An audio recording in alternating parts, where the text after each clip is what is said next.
আসসালামু আলাইকুম সবাইকে। এই ধরনের কিন্তু আমরা অনেক ম্যাথ করেছিলাম। আমরা যখন অনুশীলনী ম্যাথ সমাধান করছি, এইরকম ম্যাথ অনেক করছি। আজকে আমরা এইরকম ম্যাথই এমসিকিউ এর ক্ষেত্রে কিভাবে সমাধান করব একটু চেষ্টা করে দেখি। যদি সমাধান করতে চাও, কি দেওয়া আছে হচ্ছে ভাইয়া, এই ধরনের সংখ্যা সমাধান করার ক্ষেত্রে বড় সংখ্যাটা আগে লিখবা, ছোট সংখ্যাটা পরে লিখবা। এখন তুমি কি করবা বলো তো?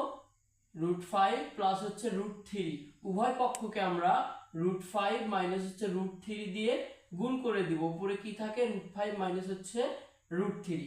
এখন দেখো তো x সমান উপরে কি থাকে? √5 মাইনাস √3 থাকে। একে যদি a একে b, একে a একে b, a plus b into a minus b, এর সূত্র তুমি কি?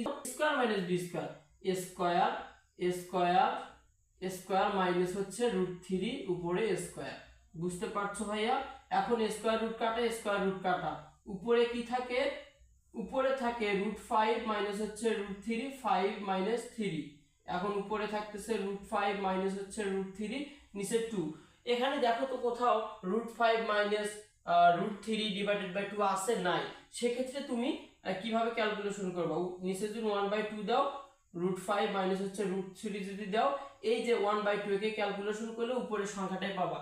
1/2 √5 মাইনাস √3 কোথায় আছে? ক নম্বরে আছে। এটাই হচ্ছে সমাধান।